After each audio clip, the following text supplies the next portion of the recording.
ये लड़का केवल 1 मीटर 3 लंबा है। उसने वाटर गन उठाई और गोली चला दी। लाखों चींटियां बदहवास होकर भाग गईं। लुकास ने पानी की बंदूक फेंक दी, अपना पैर उठाया और जोर से लात मारी और चींटी का घोंसला तुरंत नष्ट हो गया। लेकिन यह अभी खत्म नहीं हुआ है। लड़के ने पानी उठाया और एंथेल पर छिड़क दिया।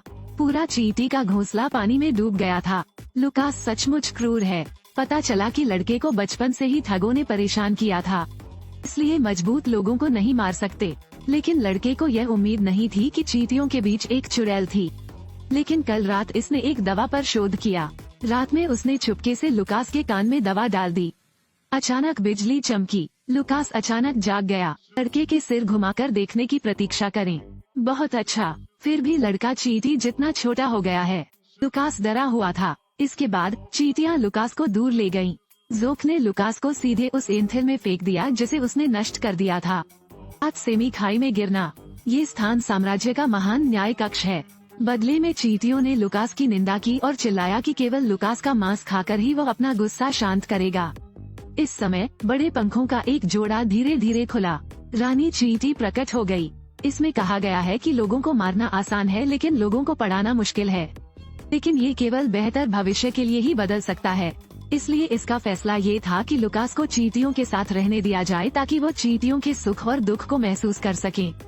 ठीक उसी तरह लुकास एंथेल में रुका और युवा चींटियों के साथ भोजन खोजने का अभ्यास करने लगा। लेकिन खतरा हर जगह है। अगर आप सावधान नहीं रहेंगे तो आप मर जाएंगे। आज मधुमक्खियों का झुंड चींटियों पर हमला कर रहा था। वे कैटरपिलर चुराने आए थे। चींटियों ने 8 पाउंड वजन का एक बड़ा पत्थर उठाया और पलटवार करना शुरू कर दिया। उधर लुकास भी मधुमक्खी के निशाने पर था। इसी समय एक चींटी ने लुकास को धक्का दे दिया और मधुमक्खी से लड़ने लगी। लेकिन लुकास ने मदद नहीं की और इसके बजाय भाग गया। जल्द ही एक और मधुमक्खी लुकास पर निशाना साध रही थी। इसी दौरान लड़के को एक फेंका हुआ पटाखा मिला। लड़के को एक तरकीब सूझी और उसने कांच के टुकड़े उठा लिए। धूप का फायदा उठाकर उसने पटाखे का फ्यूज जला लिया। धमाके के साथ मधुमक्खियां डर गईं और भाग गईं, जिसकी पुष्टि लुकास को पहली बार मिली। ध्यान दें कि यह चींटियों के लिए भोजन है, एक हरी गेंद। लुकास ने उत्सुकता से एक टुकड़ा खा लिया। बहुत अच्छा, सचमुच स्वादिष्ट। इसके बाद मैंने कई 100 और खाए। लेकिन कैटरपिलर के पाचन तंत्र के माध्यम से संसाधित होने के बाद ये चीनी है। लुकास ने मौके पर ही उल्टी कर दी। फिर चींटियां लुकास को चींटी संग्रहालय देखने ले गईं। इस संग्रहालय का इतिहास लाखों वर्षों से भी अधिक पुराना है। लेकिन इसी वक्त मेरी आंखों के सामने एक बुरी तस्वीर उभर आई। वे इसे बुराई कहते हैं। लुकास को पता चला कि यह कोई कीट नियंत्रण विशेषज्ञ नहीं है। लुकास के सिकुड़ने से पहले उसने कीटों को नष्ट करने के लिए एक अनुबंध पर हस्ताक्षर किए थे। लुकास खतरे से अवगत है। तुरंत कुछ अन्य चींटियों को घर जाने के लिए तैयार करने के लिए ले गया और नियुक्ति रद्द करने के लिए फोन किया। लेकिन घर पहुंचते ही लड़का सन्न रह गया। एक विशाल कालीन ने उनका रास्ता रोक दिया। लुकास एक रास्ता लेकर आया। पैराग्लाइडर के रूप में फूलों की पंखुड़ियों का उपयोग करें, फिर उन्हें उड़ाने के लिए प्रोपेलर की पवन ऊर्जा का उपयोग करें। बहुत जल्दी लुकास को फोन मिल गया। लड़के ने कुछ कहने के लिए कीटनाशक विशेषज्ञ को बुलाया, लेकिन चूंकि मैंने गलती से दूसरा नंबर डायल कर दिया था, इसलिए मैंने पिज्जा रेस्तरां को फोन किया। लेकिन लुकास इस बात से अनजान था। थके हुए लोग एंथेल में लौट आए, लेकिन लुकास को जोक ने बाहर से रोक दिया था। इसने चींटियों को मानव निवास में लाने के लिए लुकास की निंदा की। जीवित रहने में सक्षम होना बहुत भाग्यशाली है। फिर इसने लुकास को चेतावनी देने के लिए जादुई दवा निकाली। अगर मैंने तुम्हें सिकोड़ दिया होता, यह आपको सामान्य स्थिति में लौटने में भी मदद कर सकता है। लेकिन अगर आप कुछ ऐसा करें जो सीमा पार कर जाए तो क्या होगा? तो फिर कभी भी ठीक होने की उम्मीद मत करना। लुकास बहुत खोया हुआ था और केवल आराम करने के लिए झील पर जा सकता था। अगली सुबह कीट नियंत्रण विशेषज्ञ निर्धारित समय पर पहुँचे। देखिए ये आदमी कैसे कीड़ों को मार रहा है। फिर से करीब से देखो। चींटियों के बीच एक लड़का था।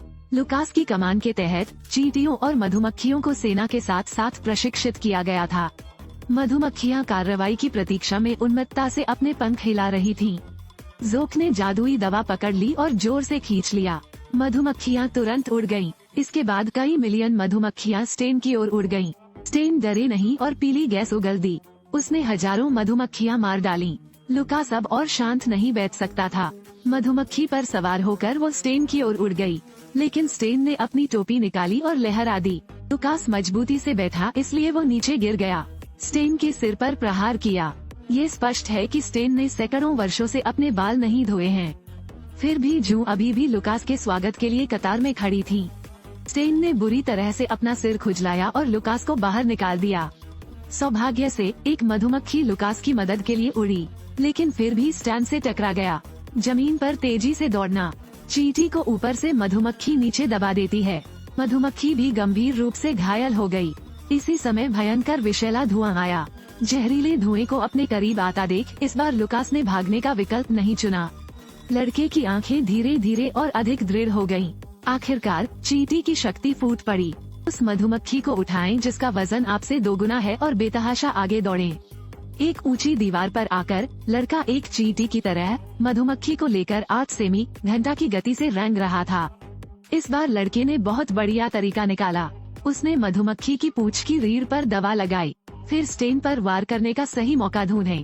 आशा के अनुसार स्टेन के शरीर में परिवर्तन होता है, सिकुड़कर बचकानी आकृति में आ जाता है। तभी पीछे से मधुमक्खियों के झुंड ने उसका पीछा किया। अंत में चींटियों की सेना की जीत हुई। जोक ने लुकास को भी पहचान लिया और उसे ठीक होने की दवा दी, जिससे लड़के को अपने सामान्य स्वरूप में वापस आने में मदद मिली। यह एक एडवेंचर मूवी है। लड़के के दृष्टिकोण से और चींटियों के जीवित रहने के वातावरण को देखकर। तो क्या आपने कभी लड़के की तरह एंथिल पर प्रहार किया है?